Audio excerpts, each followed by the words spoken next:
Hi, I'm Dan Whittaker. Today we're going to have a look at how you can use the floor to create power and stability in your golf swing. So obviously using the floor, what really does it mean? Now what we're going to be able to look at today is how swaying, which is the movement off the golf ball. So when you're swaying off it, obviously you're moving the weight to the outside of your foot. We're going to look at the contributing factors that are affected when you come to hit the ball because you're too far across. So you've obviously got to time getting back to the ball. So that's one massive element because I've got to be able to time moving back from across to getting back to making contact with the ball. So that's going to make a massive difference on where I strike the ball on the face. So centered contact, we know, is probably the #1 thing to give you maximum distance. That's more important than club head speed. Okay, so the smash factor, which is the element of how fast the ball has come off the face relative to how fast you've swung the club, is the biggest contributing factor to the distance. Now, if I'm moving from side to side like this, I've got to really time that move back. The other factor that might come into it is my attack angle might start to change. I'll either be hitting too far down on the driver, or because I'm so far over my right side, I end up trying to hang back to hit so far up on it, and that's really going to affect things. Now, we know that if the right foot rolls over this way, all of the stability has been lost. What I'll tend to do is lean my upper body back towards the target, and you can see this isn't a very good position to be in because this is going to actually start to affect your back, and in order to get back to the ball, your lower body will go and your upper body is now going back in the other direction, and now you're going to have massive implications on that strike location. What else we know is that when it's swaying, you aren't loading your backswing correctly, so you need to make sure you are loading that right glute in the backswing. That means that this is sitting down into the floor.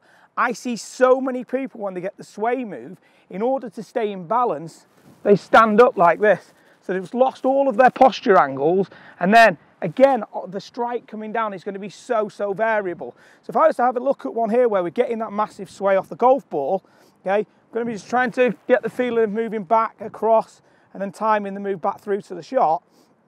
And so it's getting across in the backswing, so the weight's gone over. So, you know, that wasn't horrible, but when we have a look at the data, we're going to see that club head speed was pretty decent. For me, you know, it's nearly 104, but that smash factor's down at 1.4, and in able to recover things here, I've ended up hitting up on the ball a lot more than I would want to. So like nearly 9 degrees up, which is really going to affect things a lot. So what I'm going to do now is just try and see if we can get the feeling of what we would do naturally when we're trying to rotate properly in the backswing. So what we would do here is, we know that trying to rotate in the backswing and getting that turn back here gets me much more centered, okay? And it's going to be a lot easier for me to find the golf ball more reliably and get the sweet spot back on the ball. So what I'd be trying to do here is going to get that feeling of loading into that right heel a little bit more here in the backswing and see how that affects the strike. So got set up here a little bit.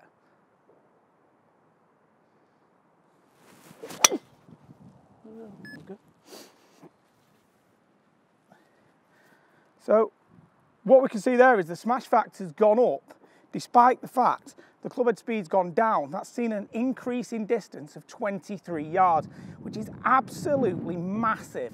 Okay, so we can see that using the ground properly is going to have a huge impact on how you are going to be able to deliver the best club head speed, but actually use it effectively. So what we're going to have a look at is have a look at some drills that you can apply to your game in order to be able to get the club back to the ball reliably and hit it out the middle. So the first drill we'd be looking at is one that everybody can do at home, and this is really simple. It's just a feet together drill. So what you'd want to do is you can do this in your back garden, you do it in the house, you can do this even on the range if you want to. So start off feet together like this, and the idea is that you're just making golf swings back and through and getting the feeling of rotating and trying to stay in balance. The big bit is that you're going to be able to feel if you start to rock over with this drill, because obviously you haven't got a wide base, so this means you're going to rotate inside each foot. And if you really struggle going over the outside of that foot, this will be an absolutely brilliant drill for you. Now, second drill is going to be with an umbrella here. I'm sure all of you got one of these. Now, this is going to be a little bit restricted to the grass, so it can be, you know, maybe certain times of the year not able to do it on the range and what have you, but what you're going to do is get this in the ground, sort of behind me here. So this is great for kinesthetic feedback. I'm going to be able to feel now that if I sway my hip over, I'm going to knock into this, okay? I can feel that I'm moving into it, so instantly I know that, okay, I've swayed over, I've hit that, so that's incorrect. And if I make the right movement and turn back, I can see that I'm missing this umbrella, and it means that I am going to be staying nice and centered. So if we gave that a little go here, making sure I'm not going to be swaying over the outside of the foot, getting myself into the setup position, and then from here, just making sure that I turn back and then get myself nicely turned back through the shot again.